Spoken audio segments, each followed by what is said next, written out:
দেখুন তো প্রিয় ভিউয়ার্স, হিংসুটে কাকে বলে? ওই যে বারান্দায় দেখা যায় ছোট্ট দুইটা চড়ুই পাখিকে আমি অল্প করে খাবার দিয়েছি, সে খাইতেছে ধীরগতিতে। আর এদিকে আমার হিংসুটে ছেলে ওদের খাবার খেতে দিবে না, ওদের জন্য একদম দেখুন কেমন করে বসে আছে, যেন শিকারি ভাত পেতেছে অমনি করে উনি ধরে ফেলবে। এই হলো হিংসুটে ছেলে আমার। পাখিদের খাবার দেওয়া যাবে না। পাখি আপন মনে আসে, আমি একটু খাবার দিয়েছি, ভাবছি খাক, অসুবিধা কি, কিন্তু ওর জ্বালায় খাওয়া দেওয়া যাবে না। ও আমার সাথে হাউ কাউ চিৎকারও করে কিন্তু ওদের ধরার জন্য। কি বলবো আর, মানুষের কথা তো বললামই না। মানুষের হিংসা তাহলে কতটা হতে পারে যদি একটা পশু পাখির ভিতরে এতটা হিংসা থাকে। হাসিও পায়, আনন্দও লাগে, দুঃখও লাগে ওই ছোট ছেলেটার কাণ্ড কারখানা দেখে।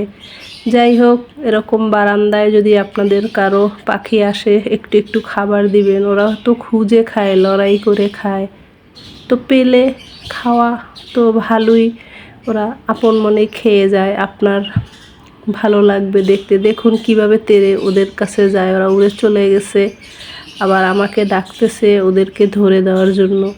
কি দুষ্ট, কি হিংসুটে আমার এই ছোট ছেলেটা।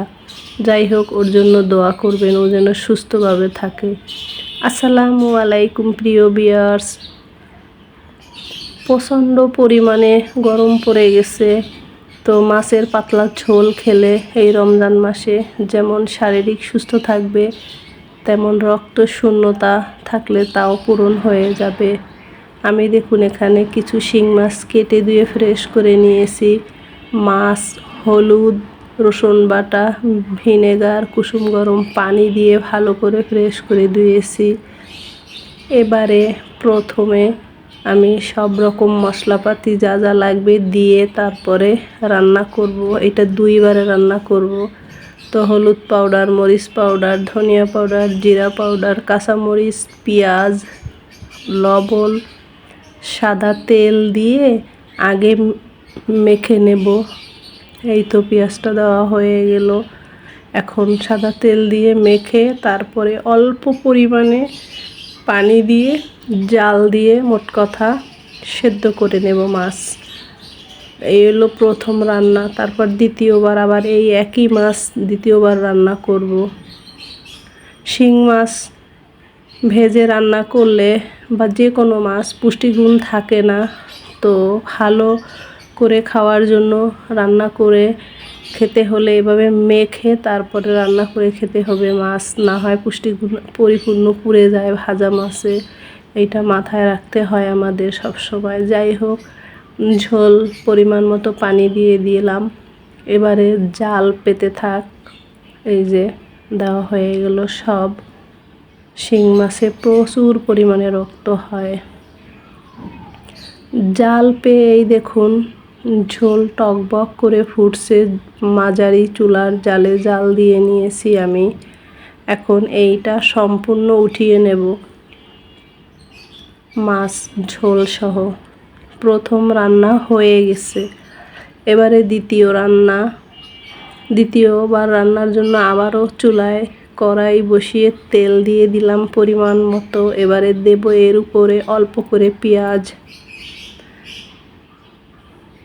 পেঁয়াজটাও দেওয়া হয়ে গেল। এবার পেঁয়াজটা একটু হালকা করে ভেজে নেব। পেঁয়াজের ভেজা অংশটা যেন ভাজার সঙ্গে শুকিয়ে যায়। তো পেঁয়াজ তো ভেজে নিচ্ছি। এবারে ধীরগতিতে চুলার জাল রান্না করব। এখন আর অত মাঝারি জাল বা হাই হিট করে রান্নার দরকার নাই, কারণ মাছ তো অলরেডি রান্না হয়েই গেছে। এবার দ্বিতীয়বার রান্না করতেছি। এই পদ্ধতিতে রান্না করলে মাছের স্বাদ দ্বিগুণ হয় প্রিয় ভিউয়ার্স। অল্প করে আদা আর রসুন বাটা দিয়ে দিচ্ছি, দিয়ে তেলের উপরে ভালো করে এইটাও ভেজে নেব। মশলাপাতি কিন্তু এখন কম দিতে হবে, কারণ প্রথমে তো সব কিছু দিয়েছি, শুধু আদা রসুনটা দেই নাই। তো ভাজা হয়ে গেল।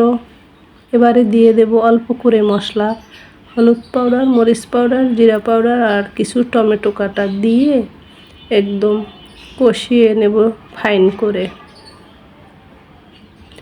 চুলার জাল ধীর গতিতে রান্না করতে হবে এই অবস্থাতে। আর কোনো মশলাপাতি দেওয়া লাগবে না। এখন কষিয়ে নেব ভালোভাবে, কাঁচা গন্ধটা যেন না আসে। মশলাপাতি যতটা ভালোভাবে কষানো হবে ততটা খেতেও সুস্বাদু হয়।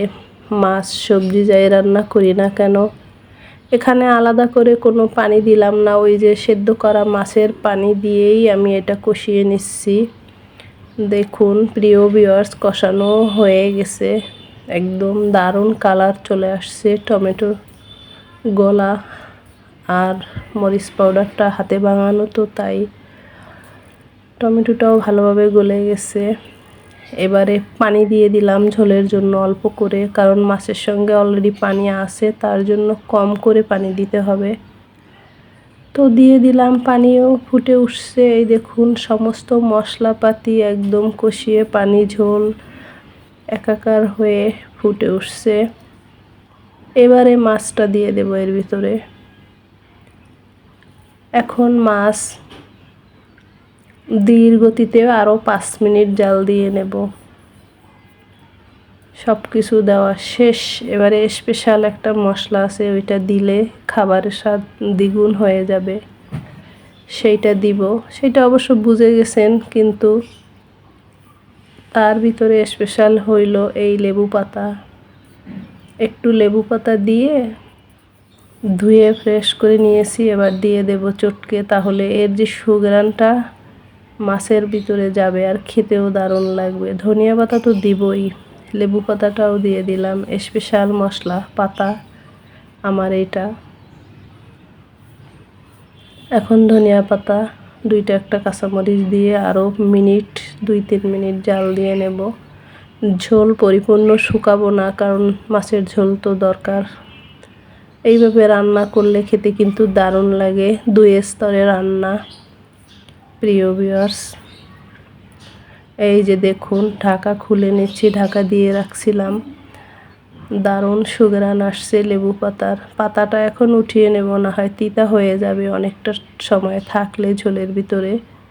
তো উঠিয়ে নিয়ে নিচ্ছি প্রিয় ভিউয়ার্স, নেড়ে চেড়ে এবার নামিয়ে নিব। দেখুন তো আজকের এই শিং মাছের পাতলা ঝোলটা কতটা সুন্দর হয়েছে দেখতে, খেতেও খুবই সুস্বাদু হয়েছে। মুখরোচক খাবার। রোজার ইফতারির পর বা সেহরিতে এরকম রান্না করে খেলে কিন্তু দারুণ লাগে। আলহামদুলিল্লাহ, আজকের আমার শিং মাছের পাতলা পাতলা ঝোল টমেটো দিয়ে রান্না হয়ে গেছে স্পেশাল লেবু পাতায়। প্রিয় ভিউয়ার্স, আপনারাও এভাবে ট্রাই করতে পারেন। কেমন? তো আজকের মতো বিদায় নিচ্ছি। আপনারা ভালো থাকবেন, সুস্থ থাকবেন। ফিরে আসবো আবার অন্য কোনো দিন। আল্লাহ হাফেজ।